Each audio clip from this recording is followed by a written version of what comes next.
Hands behind your back before I make this a lot worse for you. Officer Greg Fletcher's handcuffs snapped shut over the sleeves of her uniform with a sharp, final click. He hadn't really looked at her. Not the way he should have. He saw her face. And that was enough. By the time metal met metal around her wrists, all that remained was the illusion of procedure. Vivery Emerson stayed straight. Her expression stayed steady. 14 years of combat deployments had taught her that stillness was its own kind of power. What Officer Fletcher didn't know, he was putting handcuffs on the woman whose next phone call would end his career. Before continuing, comment where in the world you are watching from and make sure to subscribe, because tomorrow's story is one you can't miss. The Georgia heat hit differently when you hadn't been home in 4 years. Vivery Emerson felt it the moment she stepped off the plane in Atlanta. That thick, heavy air that pressed against your skin like a warm hand. She had forgotten about it. Or maybe she had just stopped letting herself remember. She drove the rental car with the windows cracked, watching the city fall away behind her. The tall buildings gave way to stretches of flat road and pine trees.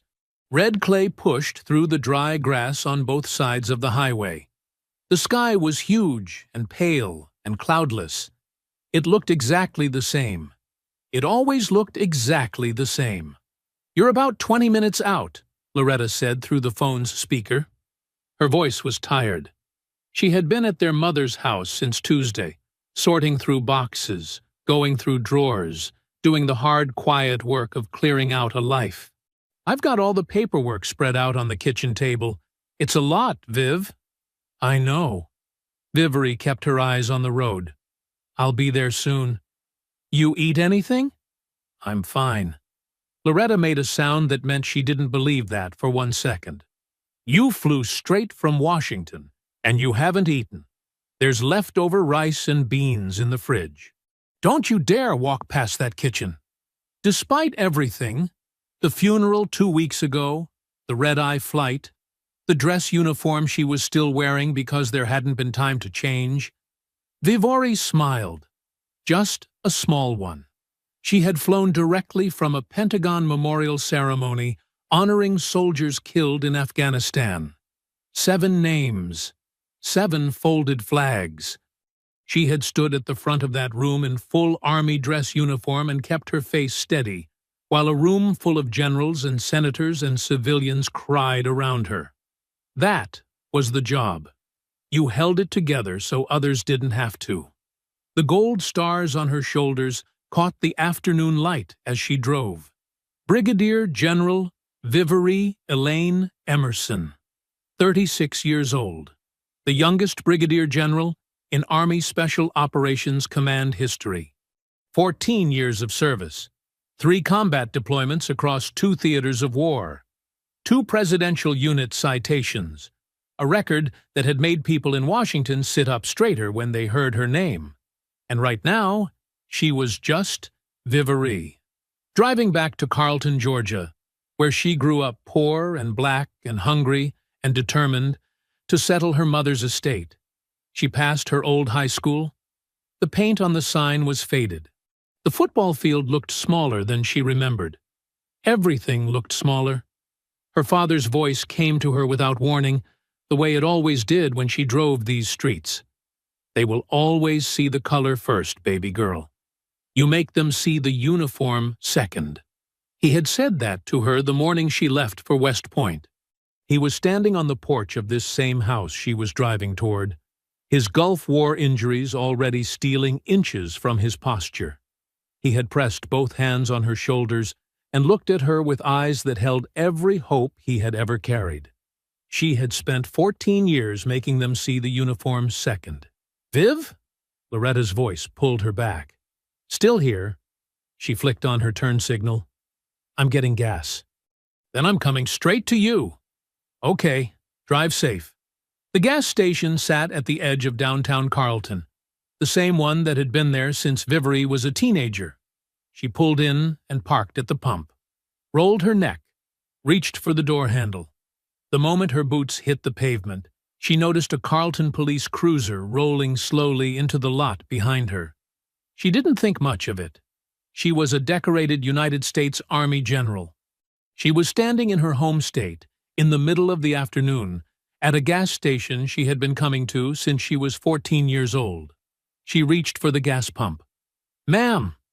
The voice was sharp, commanding, the kind of voice that was used to not being questioned. She turned.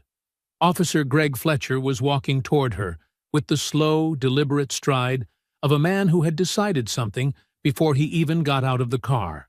He was broad-shouldered, thick in the jaw, with pale eyes that moved over her the way some men's eyes did, like they were measuring, calculating, deciding. His right hand hovered near his holster. Behind her, she heard the second cruiser door open. Another officer, flanking her left. "Step away from the vehicle," Fletcher said. Vivery looked at him. Calm, steady, the same way she had looked at hostile territory for 14 years. "Is there a problem, officer?" His eyes moved from her face to the stars on her shoulders and back again. They didn't soften. "Step away from the vehicle," he said again. "Now." Vivery didn't move. Not because she was afraid. Not because she didn't know what was happening. She didn't move because she had learned a long time ago that stillness was power. Panic was what they wanted. Panic gave them a reason. She stood her ground and kept her voice even. "I'm Brigadier General Vivery Elaine Emerson," she said. "United States Army." She pointed to the stars on her left shoulder. Slowly, deliberately, making sure he saw them. "I'm getting gas. That's all." Officer Fletcher stopped walking about 6 feet away from her. He looked at the stars. Then he looked back at her face. His expression didn't change by a single degree. "I don't care if you're the Queen of England," he said. "I need to see your hands, both of them, right now." Something cold moved through Vivery's chest. Not fear, recognition. She had been here before. Not at this gas station, not in this uniform, but in this exact moment. This specific kind of moment that black people in America knew in their bones. The moment where no amount of credentials, no amount of rank, no amount of doing everything right mattered one bit. Behind her, she heard the second officer's footsteps on the pavement, circling around the back of her rental car, cutting off her left side. She raised both hands slowly, palms out, fingers spread. The phone in her jacket pocket was still connected to Loretta. She had not hung up. She could only hope her sister was listening. "There you go," Fletcher said, like she was a child who had finally learned to sit still. He stepped closer. "We got a call about a vehicle matching this description, connected to a string of break-ins in the area." Vivery looked at him steadily. "This is a rental car. I picked it up at Atlanta Hartsfield 3 hours ago." "I'm sure you did." The description of a suspect vehicle and the description of this vehicle are not the same thing, officer. Something flickered across Fletcher's face. Not embarrassment, annoyance, the particular annoyance of a man who did not like being corrected. "Ma'am, I'm going to need you to stop talking and let me do my job." "You don't have grounds." "I said, stop talking." His voice cracked like a whip, loud enough that the few people near the other pumps turned to look. A woman with a young child took a small step backward. An older man in a hardware store shirt froze with his hand on his truck door. And then there was Mario Lambert, 19 years old, filling up his older sister's car 2 pumps over, who watched this scene for exactly 3 seconds before he reached into his pocket and pulled out his phone. Quietly, calmly. He pressed record and held it at his side where it could see everything. Fletcher moved toward Vivery with his handcuffs already in his hand. "You're being detained for questioning," he said. "On what grounds?" Her voice was still steady, controlled, but her hands remained up. She knew better than to lower them. "Suspicion of involvement in a pattern of vehicle-related crimes in this area?" "I am a brigadier general in the United States Army," Vivery said, each word precise and separate. "I landed in Atlanta 3 hours ago." I have never been to Carlton as an adult without being in service. I am wearing my uniform. I have my military ID in my left breast pocket, and I will show it to you right now, if you give me the word." Fletcher smiled. It was not a kind smile. "What you're going to do," he said quietly, "is put your hands behind your back." The handcuffs clicked shut around her wrists. The cold metal pressed against the fabric of her uniform sleeves, right beneath her stars. The crowd around the pumps had grown without anyone seeming to move closer. They stood like statues, barely breathing. Mario Lambert's phone was steady in his hand, capturing every second. Loretta's voice, tiny and frantic through the jacket pocket, said, "Viv? Viv, what is happening?" Fletcher's hand pressed against her shoulder, steering her toward the cruiser. She walked without resistance, head up, back straight, the way she had walked into every hard room for 14 years. But as the cruiser door swung open in front of her, something cracked open deep in her chest. Not her composure. Something underneath it. Her father's voice again. "Make them see the uniform, baby girl." They had seen it. They just didn't care. The back of the police cruiser smelled like vinyl and old coffee. Vivere sat with her hands cuffed behind her back, and her spine straight and her eyes forward. The seat was hard.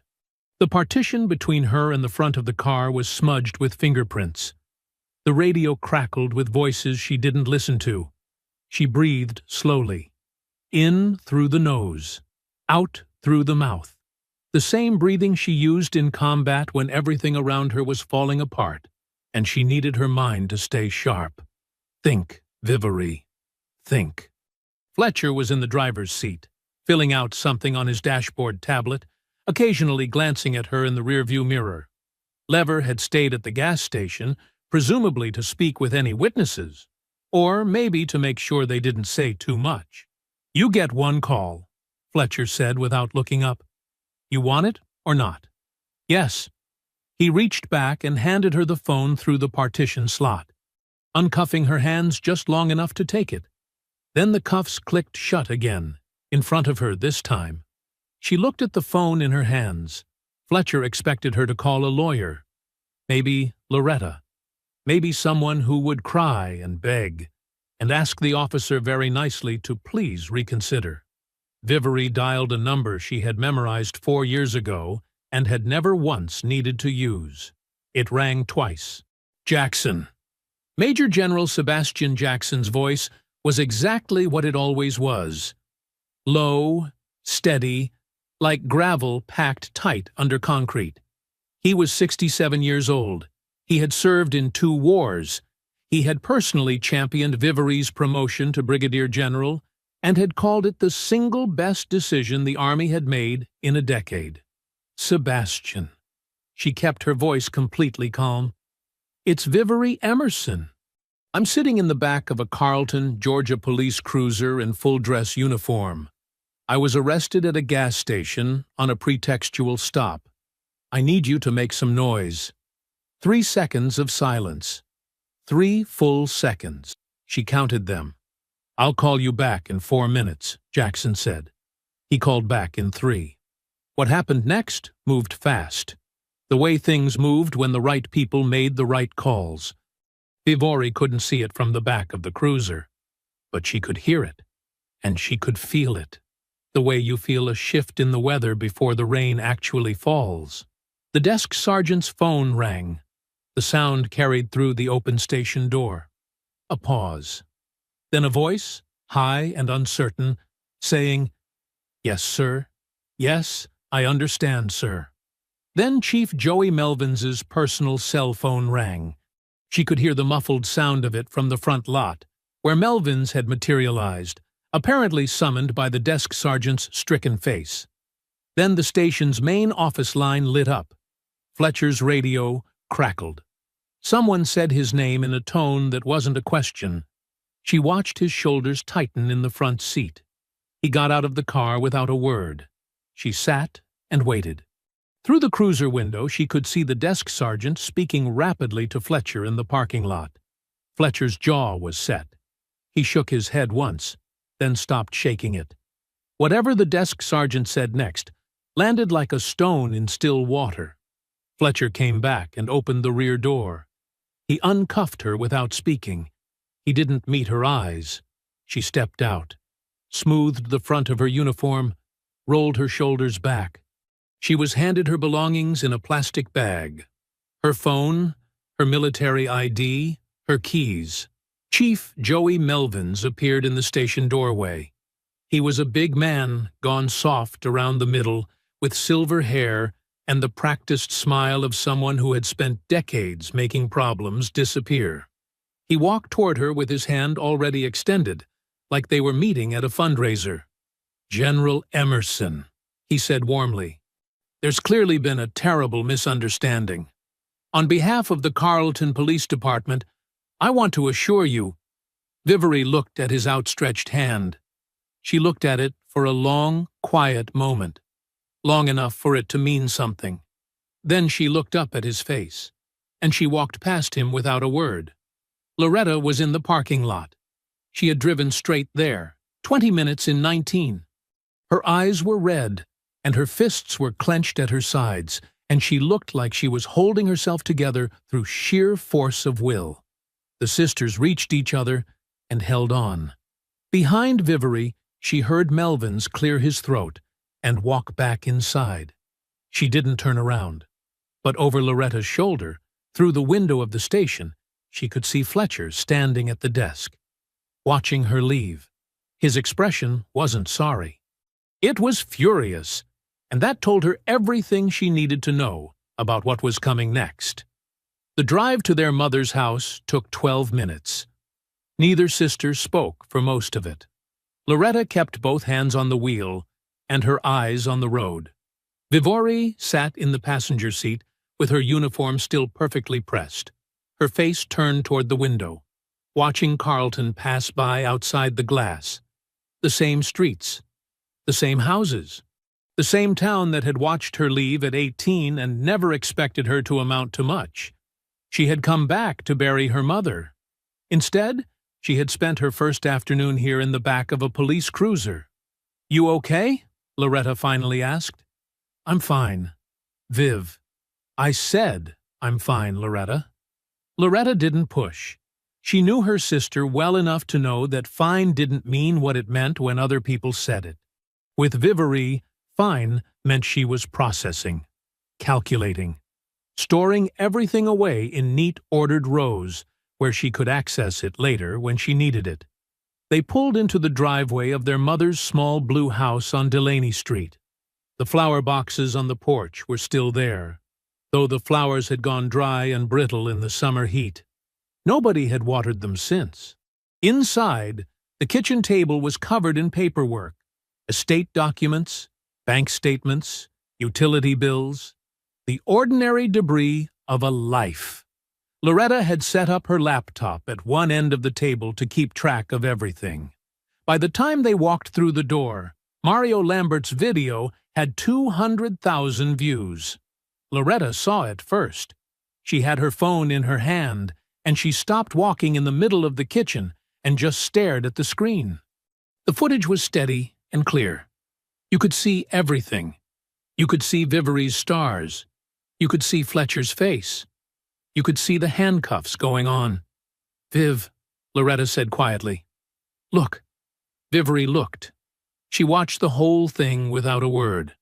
47 seconds of her life that the entire country was now watching on a loop.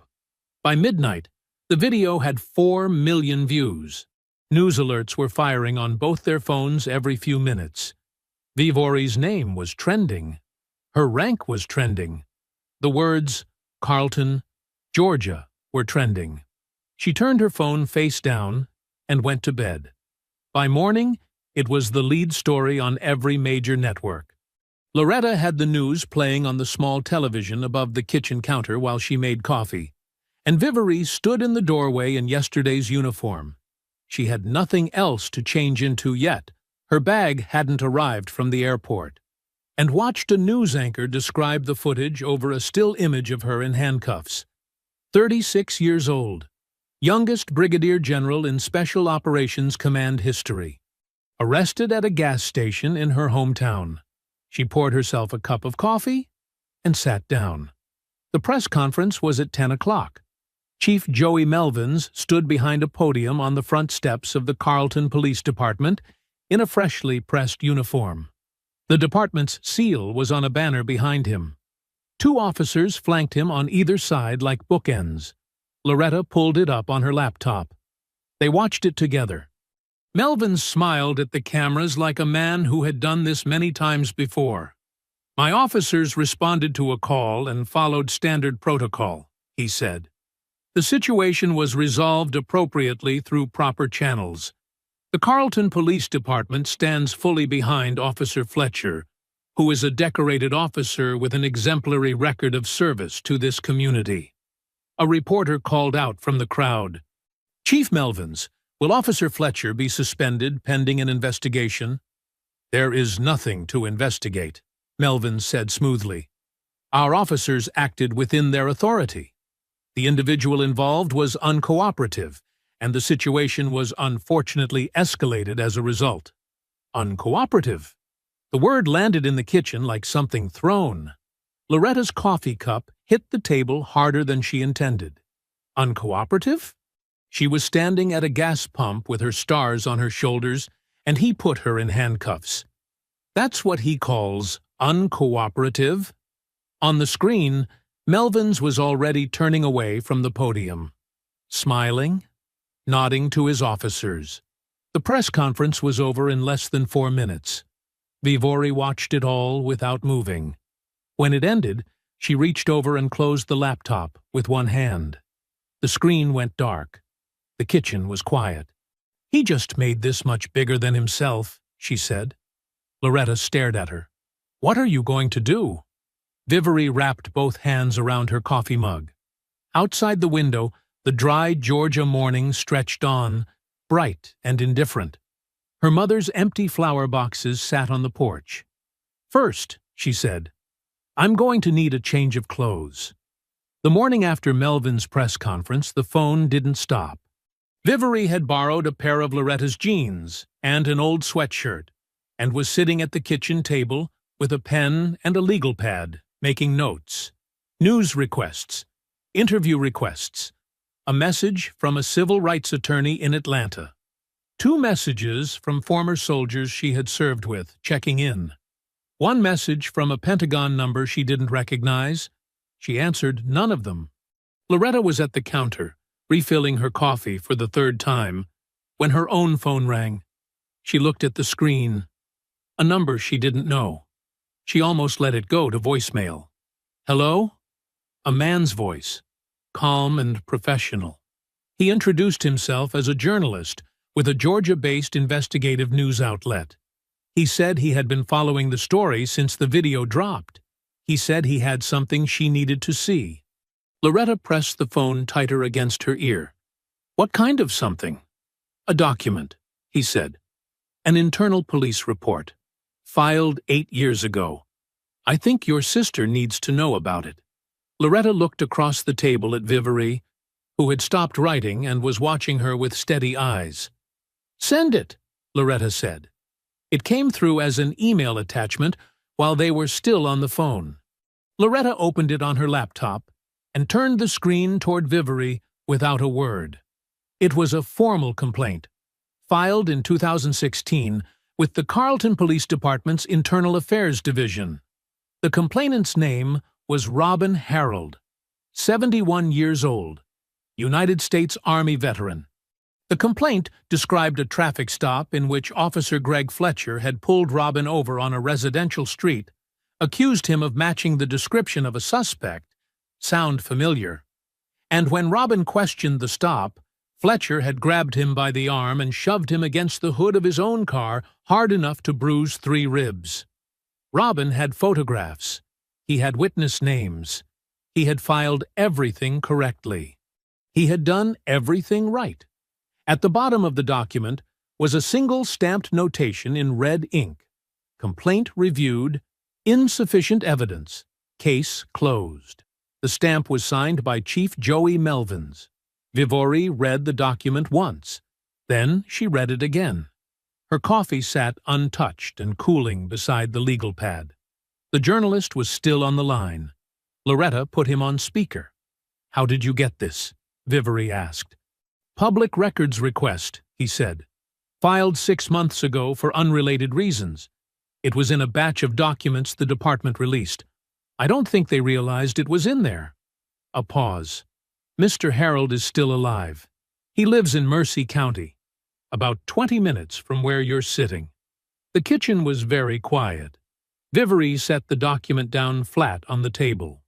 She aligned it carefully with the edge of the legal pad, the way she arranged things when she needed her hands to do something while her mind worked through something bigger.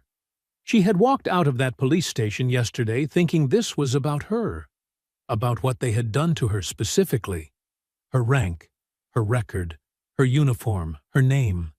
But it wasn't about her. It had never been about her. Fletcher had done this before. He had done it to a 71-year-old veteran who had no stars on his shoulders and no Pentagon contacts in his phone. He had done it, and Melvins had buried it, and life in Carlton had continued on exactly as before. She thought about Robin Harold filing that complaint, filling out the forms, gathering his photographs, writing down the witness names, doing everything the right way, the honest way, the way you were supposed to, and then waiting, and then being told, in the language of a rubber stamp, that it didn't matter. 8 years of silence. "This isn't just about me," Vivori said quietly. Loretta had been watching her sister's face the whole time. She recognized the shift. She had seen it once before, when Vivori was 17 years old and everyone in Carlton told her that West Point wasn't for girls like her from places like this.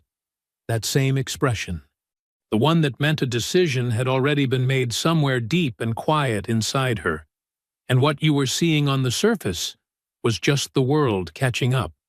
Vivori picked up her own phone. "I need Robin Harold's number," she said. The journalist gave it to her without hesitation. She wrote it on the legal pad, underlined it once. Then she looked up at Loretta with eyes that were clear and certain and completely, dangerously calm. "Find me a box," she said. "We're going to need to carry some things." Robin Harold lived on a narrow street called Pickers Lane, in a small white house with a concrete porch and the American flag mounted beside the front door. Vivori pulled up in Loretta's car that same afternoon. She sat for a moment before getting out, looking at the house. The lawn was cut short and even. The porch was swept clean. The flag was straight. These were the details of a man who still believed in order, who still believed in doing things the right way, even after the right way had failed him. She got out of the car, carrying the empty banker's box Loretta had found in the closet. Before she could knock, the door opened. Robin Harold was a tall man who had shrunk some with age, the way tall men do. He had close-cropped white hair and deep-set eyes that had seen enough of the world to stop being surprised by most of it. He was wearing a pressed button-down shirt, like he had known she was coming and had decided to be ready. He looked at her for a long moment. "I've been watching the news," he said. His voice was slow and deliberate, like someone who chose every word on purpose. "Figured someone might come around eventually." He stepped back from the door. "Come on in." The living room was small and immaculate. A worn sofa, a wooden side table, photographs on the wall, a young Robin in military uniform, a woman Vivori guessed was his wife, children and grandchildren arranged in Christmas portraits. On the mantel, a folded flag in a glass case. Beside it, a single medal on a ribbon. His father's, she realized. Korea. Robin lowered himself carefully into the armchair across from her. His hands rested on his knees. Large hands, steady despite the slight tremor she noticed when he first reached for the door. "You read the complaint," he said. It wasn't a question. I did. Then you know what happened. I'd like to hear it from you, Vivery said, if you're willing. He was quiet for a moment. Then he began. He had been driving home from his daughter's house on a Tuesday evening in October 2016. A routine drive he had made 100 times. Fletcher's cruiser had pulled in behind him 2 blocks from his own house. No warning, no siren, just lights. Fletcher told him he matched the description of a suspect. Robin had asked, calmly and politely, what suspect and what description. Fletcher hadn't answered the question. He had told Robin to get out of the car. Robin had gotten out of the car. I knew better than to argue, Robin said. There was no bitterness in his voice, just the flat, tired truth of a man who had lived long enough to know the rules of the game, even when the game was rigged. I was 63 years old. I told him I was a veteran, showed him my ID, told him my daughter lived 2 streets over, and my name was on the deed of the house we were standing in front of. Fletcher had grabbed him by the arm anyway, told him to stop resisting. Robin hadn't been resisting. He had been standing still with his hands visible, and Fletcher had shoved him against the hood of his own car so hard that Robin had felt something give in his left side. 3 cracked ribs. Robin had driven himself to the hospital the following morning because he hadn't wanted to call an ambulance and cause more trouble. I filed the complaint the next week, he said. Took me photographs of the bruising. Wrote down the names of 2 neighbors who saw the whole thing from their porch. Filled out every form they gave me. He paused. Never heard a word back. Not for 4 months. Then a letter came. Said the complaint had been reviewed and there was insufficient evidence. He almost smiled. Insufficient. I had photographs. I had witnesses. I had hospital records. He reached beside his chair and lifted a banker's box onto his lap. It was full, organized into labeled folders with careful handwriting. I stopped expecting justice a long time ago, he said, holding the box out to her. But I never stopped keeping the paperwork. Vivery took the box from his hands. She felt the weight of it, not just the paper and the folders, but everything they represented. 8 years of a man waiting for someone to finally care enough to show up. She stood up. Robin walked her to the door. On the porch, he looked at the stars on her shoulder. She had changed back into her uniform before driving over, and something moved across his face that she couldn't quite name. She could guess, though. He had never seen stars on a uniform that looked like his own face before. "I'll be in touch, Mr. Harold," she said. She carried his box to the car and didn't look back, but she made him a promise anyway. Not out loud, not in words. She made it the same way she had promised herself she was getting into West Point at 18 years old, standing in a kitchen not much different from his, in a town that didn't believe in her yet. She made it in the quiet place where she kept the things she never broke. Vivery got back to the house as the sun was going down. Loretta had made dinner.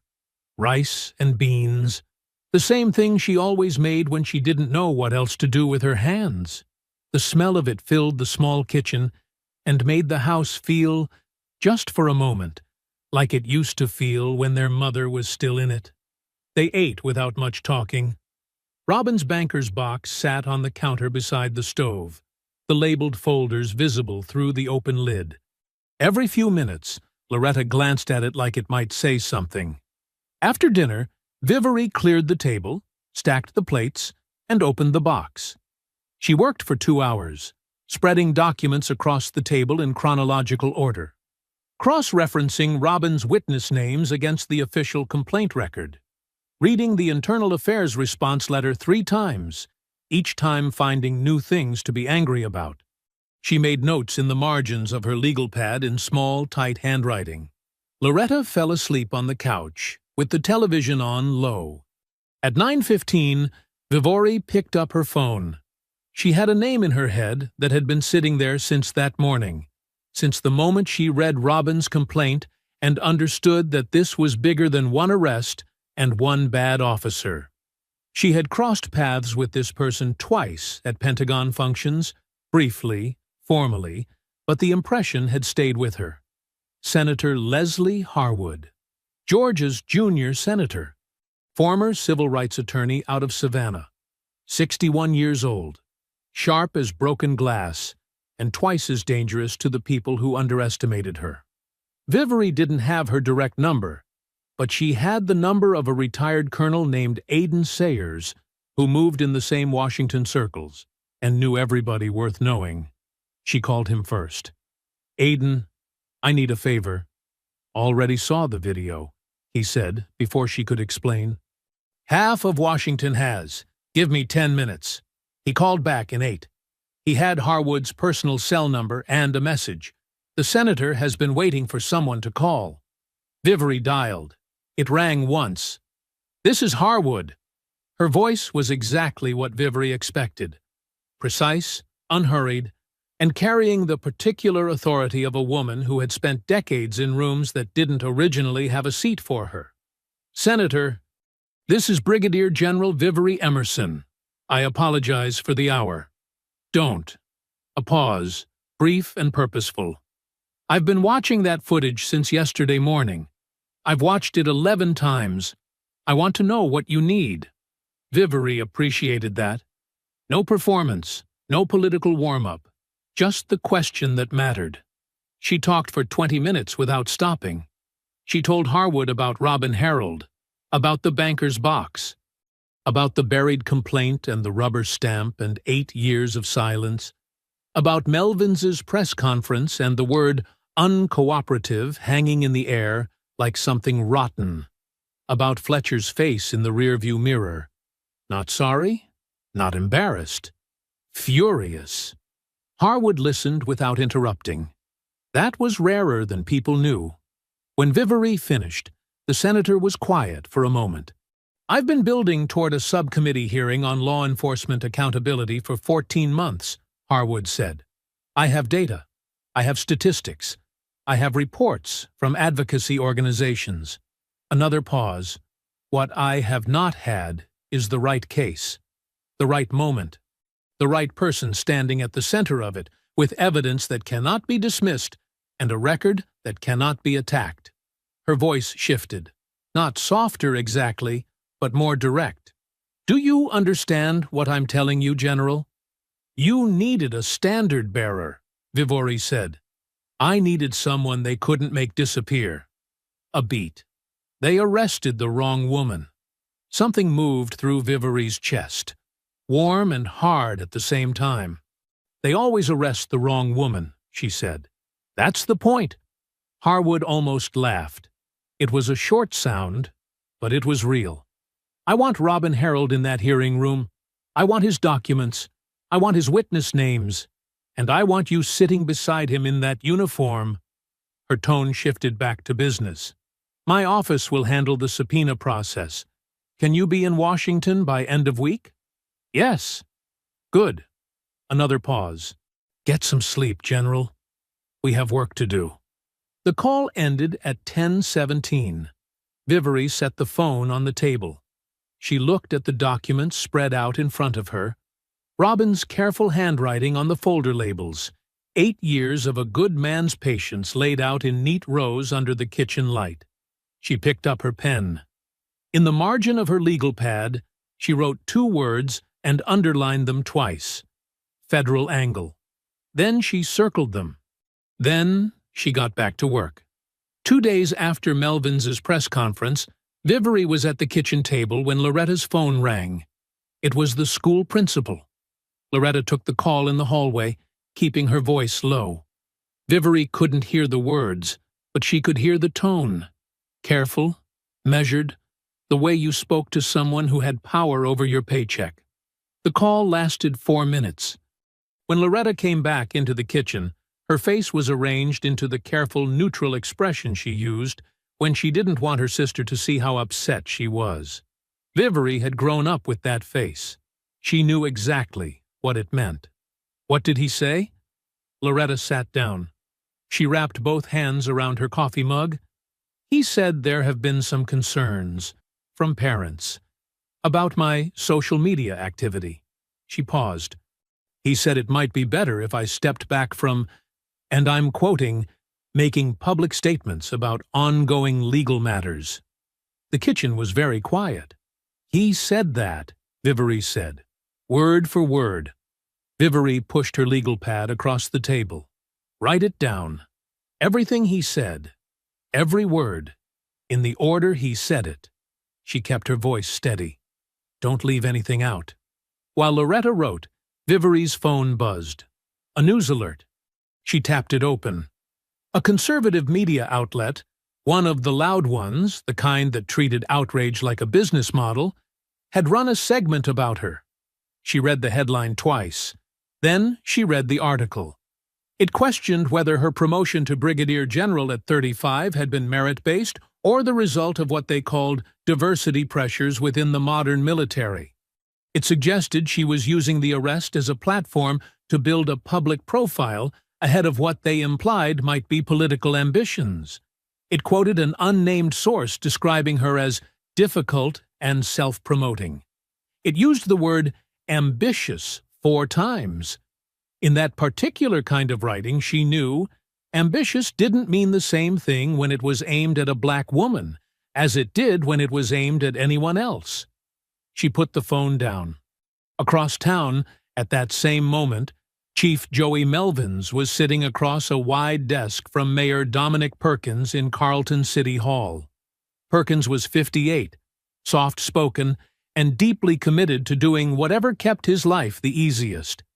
He had held this office for 2 terms on the strength of Melvins's political connections and had no particular desire to find out what happened without them. Melvins was not soft-spoken. This woman is coming after this department, Melvins said. He kept his voice controlled, but just barely. She went on television. She's talking to journalists. I've heard she's making calls to Washington. He leaned forward. Dominic, if you don't get in front of this, it stops being her problem and starts being yours. Perkins shifted in his chair. What do you want me to do, Ray? Go on the news. Tonight. Say what needs to be said. That this department followed procedure. That outside political pressure is not going to dictate how we do our jobs in this city. Melvins sat back. Make it clear that this is being driven by outside agitators who don't care about Carlton. That afternoon, Mayor Dominic Perkins stood at a podium in front of City Hall and delivered exactly that statement. Word for word, almost.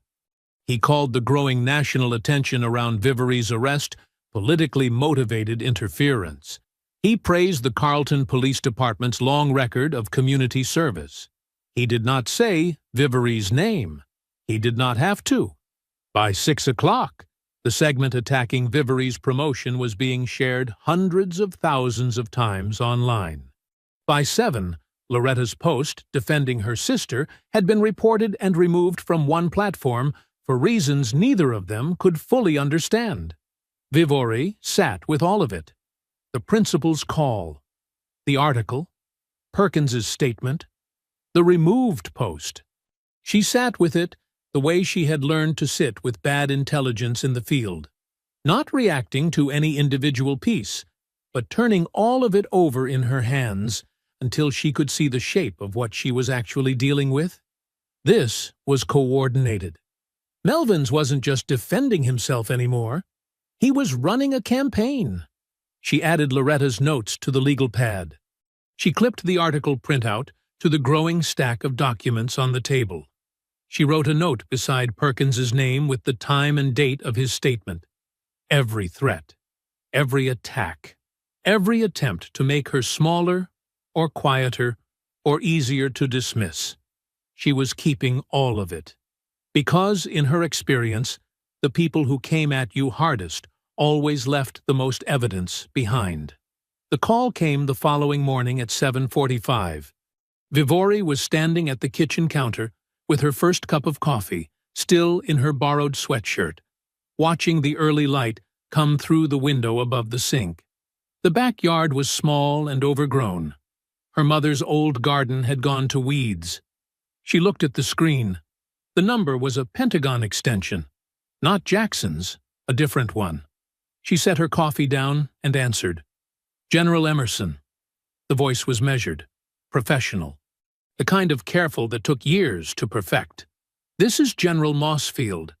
I serve as liaison between the Department of Defense and the Public Affairs Division. I hope I'm not calling too early. Not at all, sir. Good. A pause that wasn't quite long enough to be awkward, but almost was. I'll be direct with you, because I think you're someone who appreciates directness. I am, she said. The Army is monitoring this situation with significant concern. Another pause. You have an extraordinary record, General. The kind of record that gets noticed. That kind of visibility is an asset in many circumstances. He let that sit for a moment. It also means that your conduct, public conduct specifically, is held to a higher standard than most. Vivere said nothing. She understood the architecture of what he was building. She let him build it. There is a perspective, held by some, that an active duty officer engaging in a very public dispute with civilian law enforcement creates certain optics that are, let's say, inconsistent with the Army's apolitical posture. His voice was smooth and unhurried. I want to be clear that I am not ordering you to do anything. I simply want to ensure you have the full picture. What picture is that, General? Your record-breaking promotion at 35 drew attention. He said it carefully, like he was placing something fragile on a table. There are individuals on the review board who were watching your next steps before any of this happened. Now they are watching more closely. A beat. The perception that you are leveraging your rank to pursue a personal grievance, whether or not that perception is accurate, could have lasting consequences on your file. The backyard outside the window was perfectly still. Not even the weeds were moving. Are you telling me to stand down, General Mossfield? I'm telling you to be thoughtful, he said. There's a difference. There wasn't much of one, but she let that go, too. I appreciate your candor, sir, she said. Of course. His voice warmed by exactly 1 degree. The Army values your service enormously, General. We want to see you continue it at the highest levels. I'm sure you understand. Completely, she said. Good. He sounded like a man who believed the problem was solved. Have a good morning. She set the phone on the counter. She stood there for a moment with her hand resting on it. Outside, a bird landed on the fence post at the edge of the yard and sat there looking at nothing in particular. She picked the phone back up and called Jackson. He answered on the second ring. I was expecting this call, he said. Mossfield just got off the phone with me. I know. He didn't pretend otherwise. That was one of the things she trusted about him. He has allies on the review board, Vivere. 3 of them, at least. Men who thought your promotion moved too fast. A pause. I will do everything I can from my position. But I need you to understand what you are potentially walking toward. She looked at the photograph of her father on the mantel in the next room. She could see it through the kitchen doorway, the same photograph that had been in that spot since she was 12 years old. He was in his Gulf War uniform, young, straight-backed, proud. He had come home from that war and been stopped by police in this same town 3 times in the first year. Not once had anyone apologized. I understood the risks at 18, Sebastian, she said. I'm still here. Jackson was quiet for a moment. When he spoke again, something in his voice had shifted. Not softer, older. I know you are. Another pause. Watch yourself out there. Always do. She hung up and stood at the counter for 1 more minute. Just 1. She gave herself that much. Then she picked up her pen, walked back to the kitchen table, and opened Robin's banker's box. She had work to do, and a review board's opinion of her, she had decided somewhere in the space between Mossfield's careful words and the sight of her father's photograph, was not going to be the thing that stopped her. Nothing had managed it yet. They drove to Washington 4 days later. Vivery drove. Robin sat in the passenger seat with his banker's box on his lap the entire way, like he didn't trust it in the trunk. He didn't say much for the first 2 hours. He watched the landscape change out the window. Georgia pine giving way to Carolina flatland, flatland giving way to Virginia hills, and occasionally reached down to check that the box lid was still closed. Loretta had stayed in Carlton. Someone needed to keep an eye on things there. She had hugged Vivery at the door that morning, long and tight, and hadn't said anything because there wasn't anything left to say. They arrived in Washington the evening before the hearing. Senator Harwood's office had arranged a hotel 2 blocks from the Capitol building. Small rooms, clean and quiet. Vivery sat at the desk in her room that night, with Robin's documents spread out in front of her, going over everything one final time. She had her own written testimony prepared, 2 pages, single-spaced, every word chosen with surgical precision. She didn't sleep much. In the morning, she put on her uniform. The hearing room was wood-paneled and high-ceilinged, with long tables arranged in a U-shape and a raised platform at the front where the subcommittee members sat. There were cameras along both walls, public gallery seats along the back. The room was already half full when Vivery and Robin walked in, and she felt the shift in the air the moment they appeared. That particular stillness that happens when a room full of people all notice the same thing at the same time. Senator Harwood met them at the door. She was taller than Vivery expected, with close-cropped natural hair and reading glasses pushed up on her forehead. She shook Robin's hand with both of hers and held it for a moment. "Thank you for being here, Mr. Harold," she said quietly. "I mean that." Robin nodded. He was wearing his suit. His father's Korea service medal was pinned to the lapel. They took their seats at the witness table. Robin testified first. He spoke slowly, the way he did everything, with deliberate care, choosing each word like he was laying bricks. He described the October evening in 2016. The lights in his rearview mirror 2 blocks from his own house, Fletcher's voice, the instruction to get out of the car. He described showing his ID, identifying himself as a veteran, standing with his hands visible.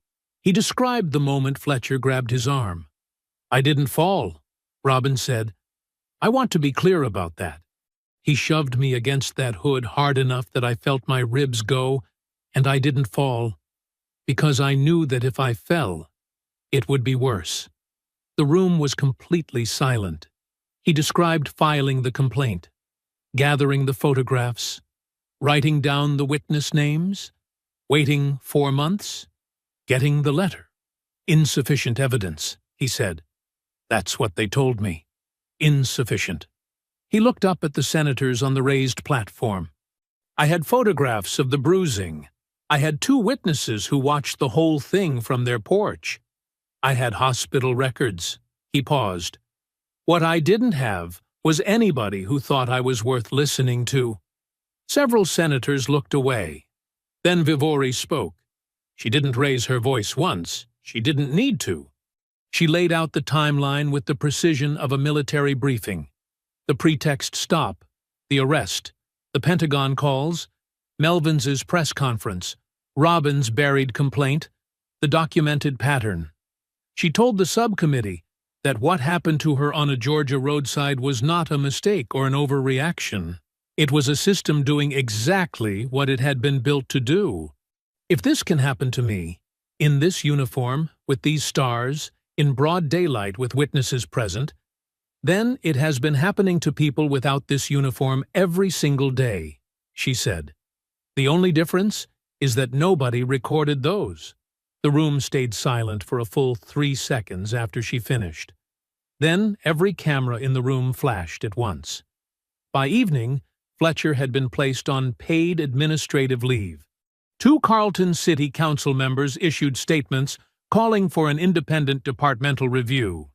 The testimony had been watched over 2 million times before midnight. Vivery and Robin ate dinner at a quiet restaurant near the hotel. Robin ordered the catfish.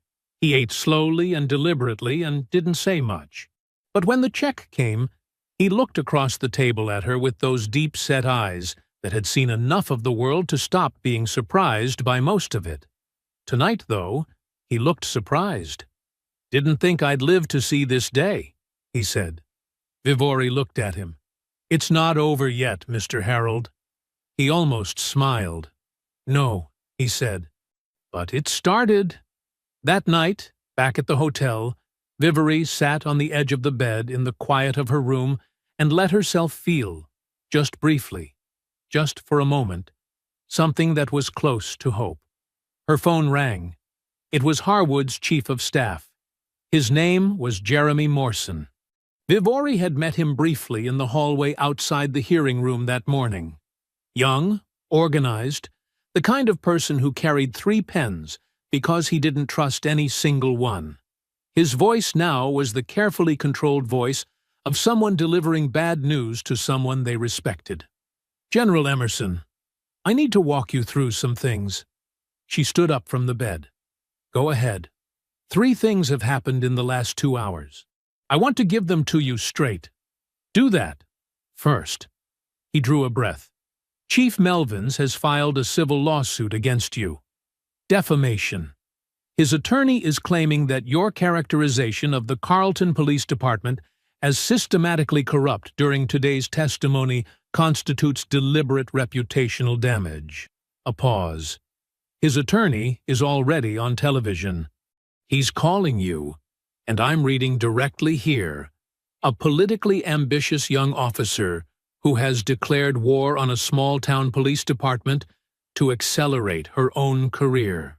Vivery walked to the window. The Capitol building was lit up against the dark sky, white and enormous and indifferent.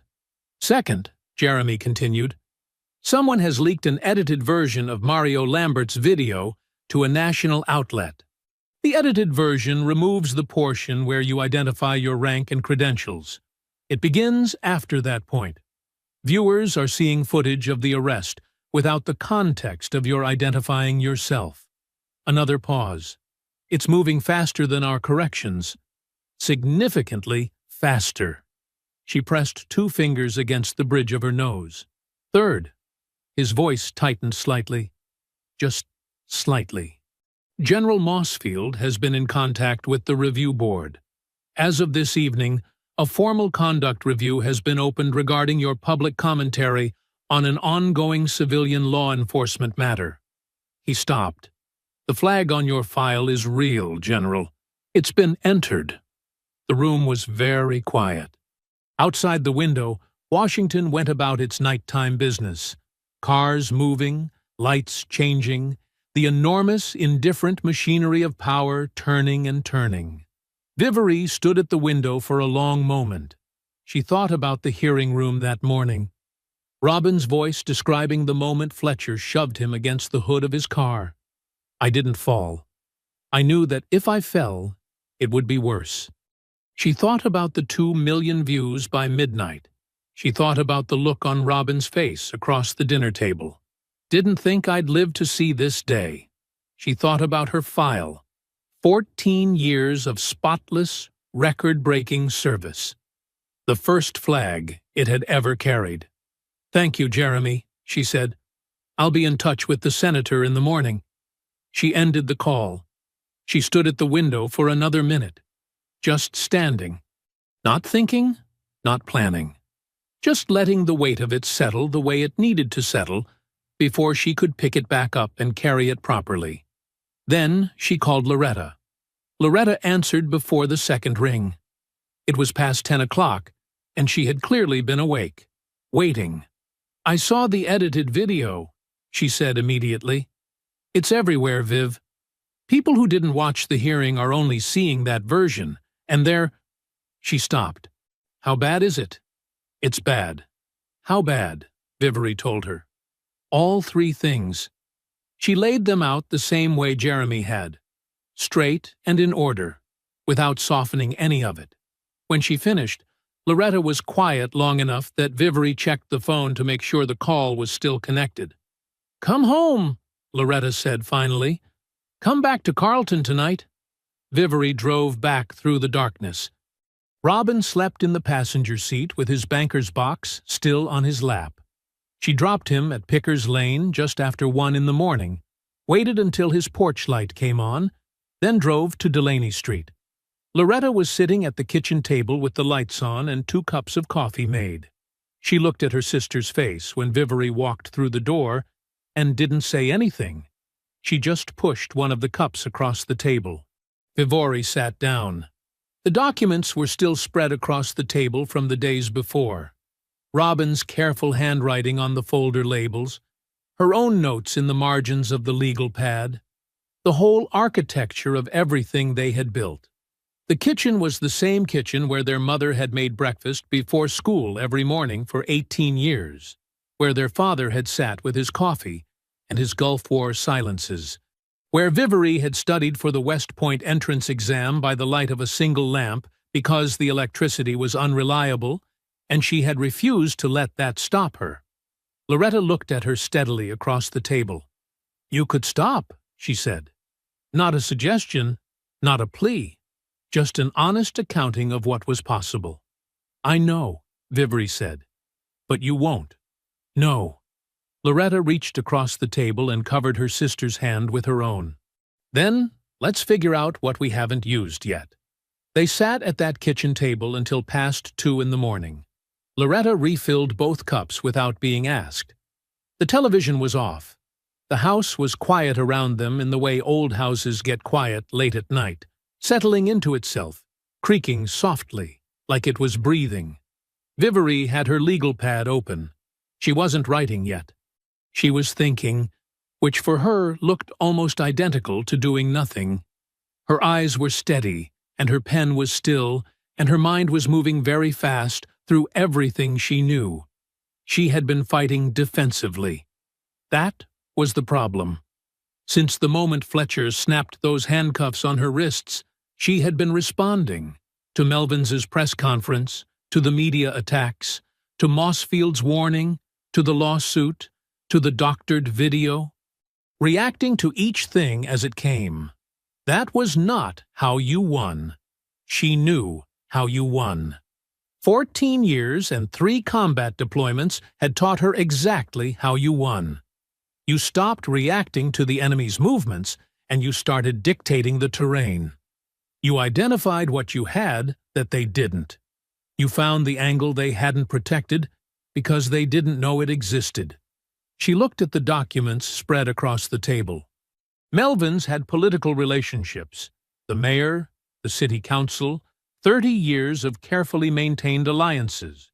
He had a department full of officers trained to close ranks. He had a media operation willing to run his version of events without asking too many questions. He had a lawsuit designed to drain her resources and shift the story. What did she have?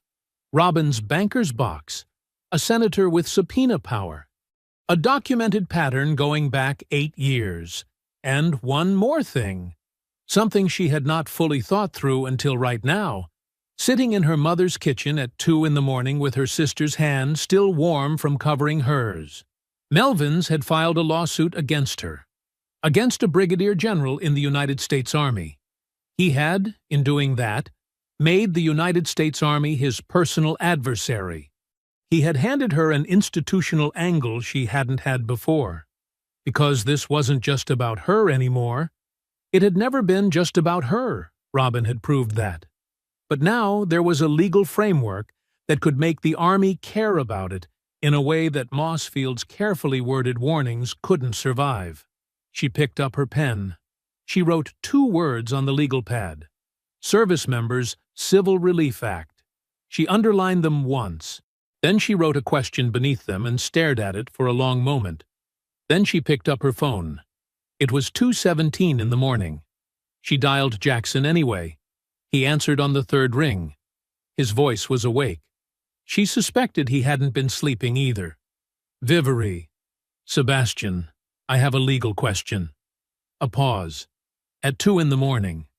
Yes? She could hear him shift, sit up straighter. Go ahead.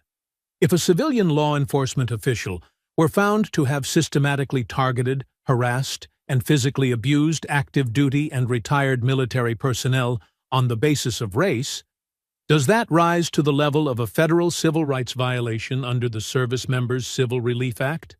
Silence. Not the silence of a man who didn't know the answer. The silence of a man who was understanding, very quickly, what she was actually saying.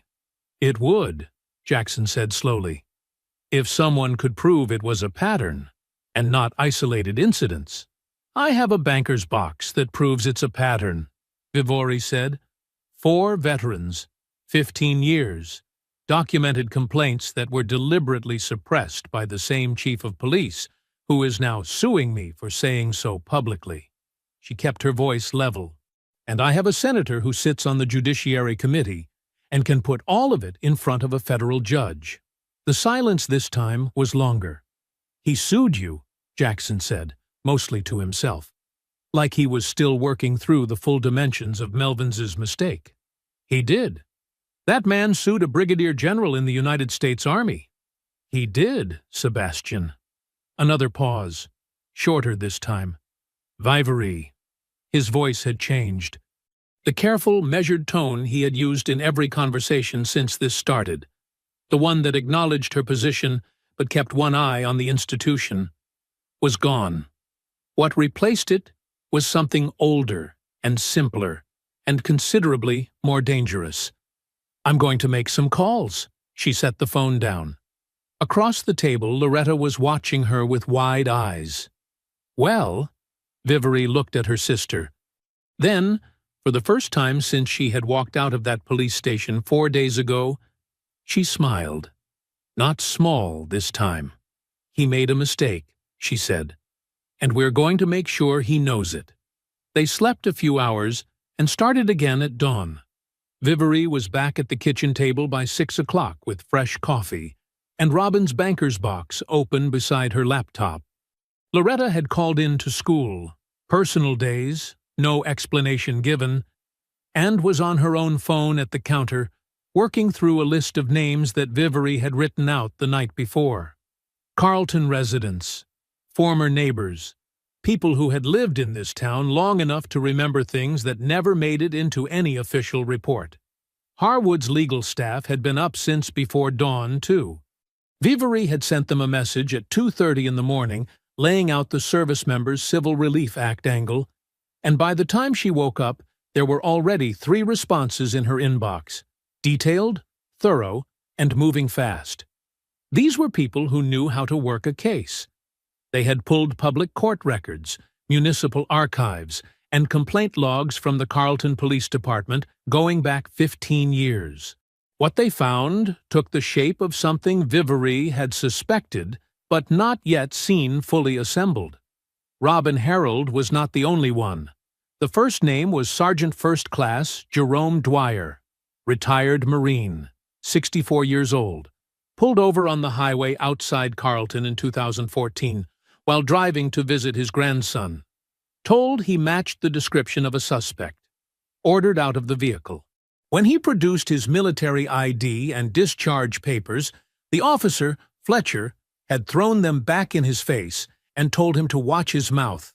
Dwyer had filed a complaint. It had been closed within 3 weeks. Insufficient evidence. The second name was a former Navy corpsman named Vincent Parkin, 58. Stopped walking to a pharmacy 2 blocks from his house in 2018. Accused of loitering. Pushed against a wall when he asked for the officer's badge number. The officer was one of Melvins's men, not Fletcher this time, but working the same street, the same neighborhood, the same way. Parkin's complaint had been reviewed by the same internal affairs process. Closed. Insufficient evidence. The third was Army Reserve Staff Sergeant Maggie Fulton, 47 years old. Stopped in her own driveway in 2020. A neighbor had apparently called in a report about a suspicious vehicle. The vehicle was her own car, registered in her name, parked in front of her own house. Fletcher had arrived, refused to accept her explanation, and detained her on the curb for 40 minutes while he ran checks she had already answered. She had recorded part of it on her phone. She had filed a complaint. It had been buried so thoroughly that even the public records request had initially come back empty. Harwood's staff found it misfiled under a different case number. 4 veterans, 3 men, and 1 woman. Ages ranging from 47 to 71. Spanning 15 years. Different streets, different years, different circumstances on the surface. The same officer, the same department, the same chief. The same rubber stamp at the bottom of every complaint. Insufficient evidence. Case closed. Vivori laid the 4 case summaries out on the table in a row. She stood back and looked at them the way she used to look at a map before a mission, taking in the whole shape of it before focusing on any single part. This was not a pattern that had developed by accident. Patterns like this required maintenance. Someone had to keep closing those complaints. Someone had to keep the internal affairs process moving in the same direction every single time. That took deliberate, sustained, institutional effort. That was Melvin's. She called Harwood at 8:15. "We have 4 veterans," Vivori said, without preamble. "Documented. 15 years of complaints deliberately suppressed. All military service members. All targeted in the same jurisdiction, by the same department, under the same chief." Harwood was quiet for exactly 2 seconds. "That's a pattern," she said. "That's a federal case," Vivori replied. "I'm calling the DOJ Civil Rights Division this morning." Harwood's voice had taken on the particular energy of a woman who had been building toward something for a long time and could finally see the last piece falling into place. Given the systematic targeting of military service members, they have direct federal jurisdiction. I'll have my office send everything over within the hour. "Send Robin's documents first," Vivori said. "He's been waiting the longest." 3 hours later, a federal marshal walked through the front entrance of the Carlton Police Department and delivered a single envelope to the desk sergeant. The sergeant brought it to Chief Melvins's office without knocking. Melvins opened it, read the header, read it again. United States Department of Justice, Civil Rights Division. Notice of federal investigation. He stood very still at his desk. Outside his window, Carlton went about its ordinary morning. Cars moving, people walking. The town that had always done what he told it to do, running exactly as it always ran. He set the envelope down on his desk with hands that were not quite steady. The federal investigation changed the temperature of everything. Vivori could feel it from Carlton. It was in the way Harwood's staff communicated. Faster now, more direct. The careful legal hedging replaced by something that moved like momentum. It was in the way the news coverage shifted. The doctored video was still circulating, but now it was being discussed alongside the DOJ announcement. And that context made it look like exactly what it was. A desperate attempt to control a story that was already escaping. It was in the way nobody from the Carlton Police Department was returning calls anymore. 48 hours after the federal envelope landed on Melvins's desk, Jason Lever hired his own attorney. Not the department's attorney, his own. A public defender referral out of Macon who specialized in exactly this kind of case. Officers caught between institutional loyalty and federal exposure, trying to find the door before the building came down on them. The attorney's first call was to Harwood's office. His second call was to the DOJ. His message was simple. His client wanted to cooperate. Vivori was at the kitchen table when Harwood called her with the news. "Lever is talking," Harwood said. Vivori set down her pen. "How much?" "Everything." The deposition took place 2 days later in a federal building in Macon. Vivori wasn't in the room. She didn't need to be. Harwood's lead counsel handled it, and by that evening a sealed copy of the full transcript was in Harwood's office. She called Vivori at 7 o'clock and read the key sections aloud over the phone. Lever's voice, filtered through the transcript, was the voice of a young man who had convinced himself for years that going along with something wasn't the same as doing it.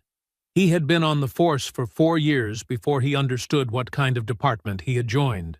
By then, he told the interviewing attorney, he had already done enough to be afraid. He described Fletcher's practice in plain, specific language. Certain neighborhoods, certain streets, certain times of day when Fletcher knew the residents would be out. Evenings, weekends, early mornings. He would run plates. He would find a pretext or manufacture one. He would make the stop and escalate it as far as the person in front of him allowed him to. He had a phrase he used, Lever said in the transcript. When a stop went the way he wanted it to go, he'd get back in the car and say, "Maintain the peace," like it was something to be proud of. Melvins knew. That was the part Lever said most carefully, most deliberately, like he had been rehearsing the words long before he said them. Melvins had been informed about the pattern of stops. He had reviewed the complaint filings personally. He had made the decision, each time, to close them. Not because the evidence was insufficient.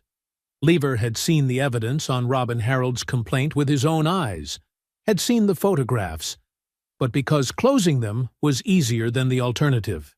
He told us once, Lever said, that the complaint system existed to protect the department, not the public. The department. Harwood stopped reading. The line was quiet for a moment. "That's in a federal deposition," Vivori said. "Signed and sealed," Harwood replied. The second piece arrived the following morning. Harwood's office had retained a digital forensics firm to examine the metadata on the doctored version of Mario Lambert's video, the edited clip that had cut out the moment Vivori identified her rank and had spread across the country before anyone could stop it. The forensics report was 12 pages long. Vivori read the summary twice. The file had been edited on a laptop registered to the Carleton Police Department's Public Affairs Unit. The edit had been made 11 hours after Melvins's press conference. The file had been uploaded from an IP address registered to the Carleton Municipal Government. Melvins's own department had manufactured the false version of events, using public equipment, on public time. That was not just misconduct. That was a federal crime. Vivori called Harwood before she had finished her coffee. "The forensics report," she said. "I've read it," Harwood said. "Send it to the DOJ tonight. Tonight, Senator. Not tomorrow. Already drafting the cover letter." A pause. "They made one critical mistake. They used their own equipment," Vivori said. "People like Melvins always think they're untouchable," Harwood said. "That's always the mistake." Her voice was steady and certain, and carried the weight of someone who had watched the powerful fall before, and knew exactly what that looked like from the inside. "It's almost over, General." Vivori looked at Robin's banker's box on the counter, at the 4 case summaries still laid out on the table where she had left them 3 days ago. "Send everything to the DOJ tonight," she said again. "All of it." The federal marshals arrived at 8 o'clock in the morning. There were 4 of them. They came in 2 unmarked cars that pulled into the Carleton Police Department parking lot without sirens, without spectacle, without any of the noise that Fletcher had used when he pulled into that gas station 2 weeks ago. They parked, they got out, they walked inside with the quiet, unhurried authority of people who had already won before they walked through the door. Mario Lambert was in the parking lot when they arrived. He had gotten a tip the night before from someone who wouldn't give their name. He had driven over before sunrise and waited in his sister's car with a coffee going cold in the cup holder. When the marshals pulled in, he stepped out and raised his phone. This time, he was filming from the other side. Officer Greg Fletcher was brought out through the front entrance in handcuffs at 8:22 in the morning. He was not in uniform. He was wearing a gray t-shirt and dark pants, the clothes of a man who had been called in on short notice. He walked with his jaw set and his eyes forward, the same way he had walked toward Vivori at the gas pump. Like he was trying to look like someone who wasn't afraid. He looked afraid. The charges were read aloud by the lead marshal in the parking lot, clearly and without hurry. Civil rights violations under color of law, obstruction of justice, filing false police reports. The words fell into the morning air one by one. Several officers stood in the department doorway and watched. None of them moved. Mario kept his phone steady. Chief Joey Melvins was not at the department that morning. He had not been in the building since the DOJ envelope arrived on his desk. His resignation letter came through by fax at 9:45. A single page, terse and formal, containing no apology and no acknowledgement of wrongdoing. His attorney released a statement 30 minutes later, calling his client's departure a personal decision made in the best interests of the department and the community. His attorney did not mention the federal indictment that was filed simultaneously with the resignation. Conspiracy to obstruct justice, misuse of public resources. The doctored video, traced by the forensics team to a laptop registered to the Carlton Police Department's Public Affairs Unit, had given the DOJ exactly what they needed to add the second charge. He was photographed by a local journalist leaving his office that afternoon carrying a cardboard box. He was alone. No officers flanked him. No staff saw him out. He walked to his car in the parking lot of the building he had controlled for over 2 decades, put the box in his trunk, and drove away. Mayor Dominic Perkins announced he would not seek re-election that same afternoon. He made the announcement in a prepared statement released through his office. He did not hold a press conference. The statement was 2 paragraphs long. He cited a desire to spend more time with his family. The Carlton City Council voted 4-1 to accept the terms of the federal consent decree the following week. The decree required immediate independent civilian oversight of the department, mandatory retraining across all ranks, and a fully restructured complaint review process that could not be closed by a single signature. A civilian oversight board was established within 30 days. Robin Harold was named a founding member. He called Vivery when he got the letter. She was back in Washington by then, back in uniform, back at her desk at the Pentagon. She answered on the first ring. "They put my name on it," he said. "They did," she said. A long pause. She could hear him breathing slowly on the other end of the line. In, out. The breathing of a man who had carried something heavy for 8 years and was only now beginning to understand that he could set it down. "All right, then," he said quietly. The Army closed Vivery's conduct review 3 days after Melvins's indictment. The DOJ's findings had validated every word of her testimony. Mossfield's office released a brief statement, 2 sentences, confirming the review had been concluded in her favor. Jackson sent a text that she read, standing at her Pentagon desk in the early morning before anyone else arrived. "It's done. The flag is gone. And for what it's worth, I never doubted you for a single day." She read it twice. Then she set her phone down and stood at the window watching the sun come up over the Potomac. The commendation ceremony at Fort Bragg was small, the way she had asked for it to be. A conference room, not a parade ground. 40 people, not 400. Jackson stood at the front. Senator Harwood sat in the front row in a dark suit, as a personal guest, which was not a thing that senators typically did for commendation ceremonies. She had insisted. Robin was in the third row in his pressed suit, and his father's Korea Service Medal on his lapel. His daughter had driven him up from Carlton that morning. He sat straight in his chair the whole time, the way men of his generation sat when something important was happening, and they wanted their posture to honor it. The commendation was read aloud by Jackson in his low, unhurried voice. It cited Vivery's conduct in bringing a 15-year pattern of civil rights violations against military service members to federal accountability. It cited her testimony before the Senate subcommittee. It cited her refusal to stand down under institutional pressure when standing down would have been easier and safer, and almost certainly better for her career. He pinned it himself. His hands were steady, just barely. Afterward, in the small reception outside the conference room, Robin found her standing near the window with a cup of coffee she hadn't touched. He took her hand in both of his. His hands were large and warm and slightly rough from years of working. The same hands that had filed that complaint 8 years ago, that had organized those folders, that had held out that banker's box and trusted her to carry it. "Your father would have had something to say about all this," he told her. "He would have," she agreed.